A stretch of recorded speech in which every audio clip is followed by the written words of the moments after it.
Hey there, this is Gina Minyard. I'm an authorized teacher of Nilakanta meditation as taught in Blue Throat Yoga. And I want to talk about how meditation is natural. The Shaiva Tantra tradition speaks about two currents of awareness. Right now you're looking at your screen, you're listening to me speak, and your attention, just when you come out of your sleep every day, just flows outward towards your senses. And there's a naturalness to that. There's nothing you have to do to make that happen. Your mind is interested, engaged, it wants to know more. It's seeking to go deeper into whatever is interesting and alluring, and seeking out more of that. So that's the outward flow of attention that is predominant. We call that waking consciousness, right? And we're all kind of swept up in that. That's our predominant state of awareness. And yet, the tradition tells us there is an equal and opposite current. So this outward flow of attention has a source, much like a light source. Think of the sun that shines its light out. And so, again, that's kind of what we know. The light of our awareness shines outward. But we also know with the sun, any star, that there's also a gravitational pull back to the source of that light. And as you go towards that source, there's an increase of intensity, the power of that light. There's that sense of a pull that is very compelling, and so much to feel and experience, and to know there. Not that we can really imagine what it would be like to approach the sun in that way, but you can, like this sense of intensity. And so this pull back to source is the introversive current. We have that outward flow in waking consciousness, and this introversive current that is what we would describe as the meditative current, because it's meditation, though it's natural, it's something that we have to seek out, at least initially. Like, how do we locate that inward current? How is it that we take our attention, which flows so strongly outward, and turn it back into that inward stream that draws us deep inside to that source place, which is deep within ourselves, our own source of our existence, and all of existence, really. So that's the current of meditation. So it's natural. It's not that so to do meditation, there's so much more to say about this. To meditate is a natural process. It's just a question of locating that current.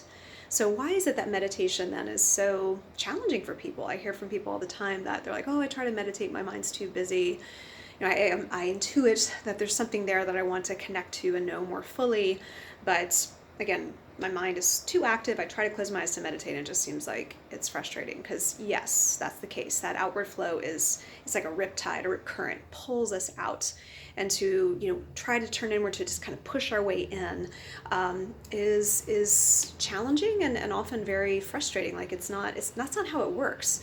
So it's a question of locating that current to where we effortlessly and automatically just can be drawn into that flow. And that's what this technique of meditation is about. In Nilakanta meditation, you receive a tool, an instrument, a vehicle whose purpose is to locate that inward stream. You place it in your mind, and it directs the mind's attention, which is normally flowing outwards, to that first band of the subtle layers that bring us into that deeper and deepest, ultimately, source of self. So when you have this empowered tool, which is what makes all the difference in a meditation practice, the process becomes effortless and automatic. Because again, the mind, we just talked about how the mind in waking consciousness flows outward. It's seeking out what it's interested in. It goes towards this, it goes towards that. You don't have to make that happen. It's the nature of the mind to seek out what is more interesting, continually feeding that desire to know more, really infinitely more. And the only way it's really going to satisfy ultimately that yearning to know infinitely more is to turn back towards its source place. That is a place of really infinite creativity, infinite possibility, infinite knowledge, in the sense of what one can cognize and experience as the deepest truths within themselves, as an endless discovery. So as soon as you turn the mind towards that deepest layer, it goes, whoa, that's fascinating, and it's going to start to move towards that, supported by the vehicle of the mantra that you learn, this empowered tool that turns the direction that way. The mantra itself is a vibrational key that seeks out that deepest layer, and the mind just then naturally flows inward on that current that's already there. Again, you're not making with this technique, you're not doing meditation, you're not making it happen. You don't need some particular talent or skill or capacity to quiet your mind.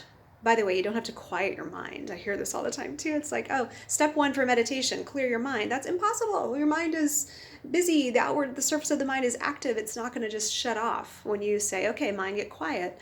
And so people are very frustrated and confused about that. It's a common sort of, I think, misguided instruction for meditation. Now, when you have this tool that supports the inward turn of meditation, you do start to naturally turn in. There are the deeper layers of awareness are more still, but also more potent. You find a quieter mind, but you also find access to a deeper inspiration.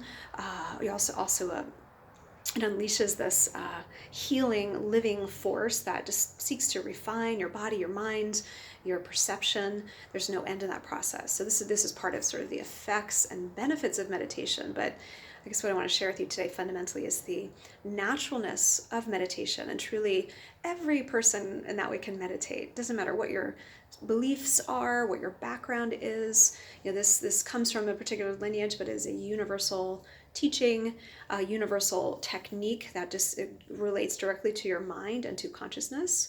And it just opens up the possibilities of a life grounded in a connection to the source, and it supports life in that way.